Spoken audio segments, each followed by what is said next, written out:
This is day 3 of Gettysburg on legendary difficulty, and the enemy has 144 guns. This is really important. He only has 11,000 men, but 144 guns. And these 144 guns will tear you up. So this is where I should have had all of my artillery perked for cover and concealment. Of course, I did not, but that's what I should have had. Cover and concealment, definitely. So this is where I wanted to, you have 3.5 hours, and this is where I wanted to walk all of my 1-star units. Actually, I have them all run, and they're going to build up condition, and that's all good. Let's see. I make a decision here because artillery is so super deadly to detach skirmishers and have them go behind enemy lines and use detached skirmishers to keep the artillery busy. And it basically takes the artillery out. But behind the detached skirmishers is my good infantry, less my 1-star units that I have run. Now my snipers are doing a good job, but I also should have had them perked, I believe, for additional cover and concealment. Like these guys, their third perk gives them extra range and killing power. But for this battle, I'm torn. If I were to do this again, every unit would be perked for stealth. My artillery would definitely be perked for stealth instead of greater accuracy. And my snipers would be, that third perk would be the spotting. Because see, the problem is I can't see the enemy. So, yeah, being able to see the enemy in this battle is everything. Now, I have artillery moving into place, and my artillery is in pretty good cover, but you have to stay at the max range. And also, I'm playing the option in the UI mod that enemy artillery will target my artillery.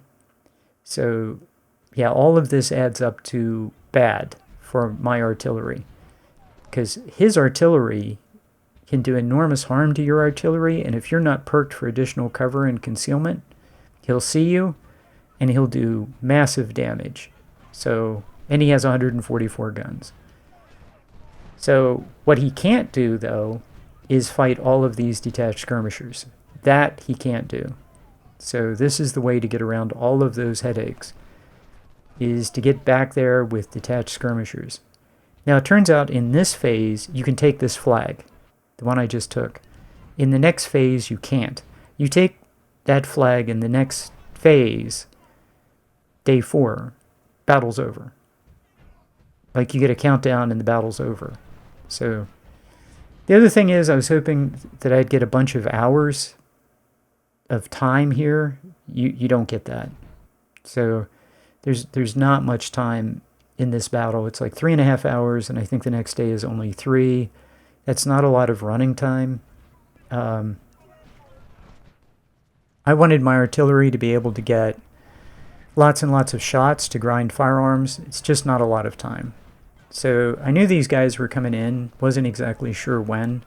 So it's 3 large artillery units, and all my guys are pretty much right there, and yeah, we're just eating up his artillery.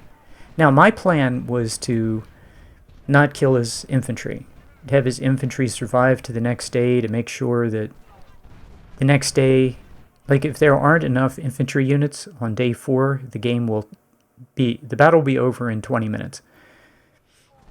Because you start occupying their 4 victory locations, and the CSA starts the day with owning them, and he has to have enough infantry to occupy them. And I'm talking about the ones in his lines. So, long story short, you have to have enough infantry survive in the Union Army for the battle to go on. But you only get 3 hours. And the problem with that is, and I had to fight this battle several times, there are all kinds of things that make this battle end, and you get a victory and you don't go to day 4. Well, I want day 4 because I want to kill his cav. His cav is very good. It's going to inflict losses on my army, but I'm going to capture or recover really good cav weapons, and I'd like to have those. So yeah, I want that. And so the objective is to drag the battle out. So I had to do this 3 times to make that happen. And it was, it's a bit of a trick.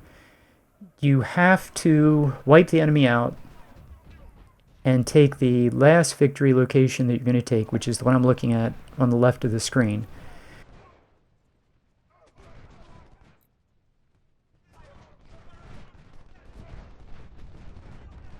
Okay, this is another reinforcement that comes in.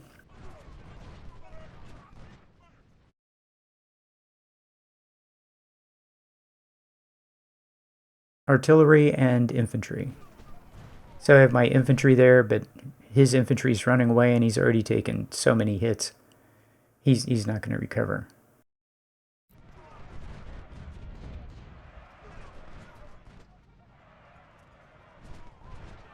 Yeah, I think this is the last group of units that are coming in on this road. So I have these guys completely surrounded by detached skirmishers and snipers, and yeah, so that's all over. Okay, now you'll notice that his one artillery unit, I chased him, I hit him with actually 2 of my sniper units, and he actually routed through his lines and closer to mine, so now my snipers and detached skirmishers can't get to him. But my artillery could reach him, so he was killed by my artillery. And now, I'm pretty sure that in my mind, I don't have to do anything else, just let my artillery grind shots on him. And we have an hour and 20 minutes. Mostly I want to use this time just to run with my units that need condition, especially my 1-star units. And I'd like to get all these guys down. I'm fiddling with them, thinking I want to get them down to about 500. Anyone who has more than 500 men, I can knock them down. Like this guy has 1250, and I can just hit him. Even at, here's an interesting point. I have 2 24-pound howitzer units in the south. And even though they're hitting units at long range, whoever they hit still routes. I never noticed that before. Everyone knows that if you hit someone with canister with 24-pound howitzer, their morale collapses and they generally rout. If they're not in the woods, they're going to rout. At least fall back rapidly. These guys, anyone I hit at even max range with these 24-pound howitzers immediately flashes white. I don't know what that's about, but okay. So what happened was I got everybody in position and I ran out the clock, got a victory. So I had to reload, and when you see everybody move forward, that's the reload point, because that's where I saved. And I need to try something else to not get a victory at Gettysburg. So I'm having just everybody charge forward, and it's kind of like not the most organized attack, but I only have 20 minutes and I need to wipe these guys out. And I'm going to take the 1 victory location, but I'd rather not take the one to the north, because I think if I take that before, especially if I take it before 20 minutes, I'm going to get a victory at this battle, and Gettysburg's going to be over. But I hit them, 3-star units were involved, he surrendered, it's all good. So even though I wiped him out, he has 15,000 men coming in on day 4, 171 guns. Ouch. So yeah, I think I'm going to have, like 12 hours to fight day 4. It's not going to be the case. Anyway, this was my solution for this battle. For your battle, I recommend Battle of Gettysburg. Perk everybody for cover, concealment, spotting, because spotting is crucial. Day 3, the enemy has a ton of artillery. Detached skirmishers are your friend. That's pretty much it. Take out his artillery, And remember that you have to wipe them out in the last 20 minutes to go to day 4. Is it worth it? I don't know. Probably not. I had to fight the end of this thing 3 times, trying different combinations to keep the enemy on the battlefield. And maybe, maybe not. I do get a bunch of good weapons from day 4, so I'm happy to have those. And I'm happy to grind 3 more hours of experience for my 1-star units. Maybe it was worth it. So anyway, I'll see you day 4.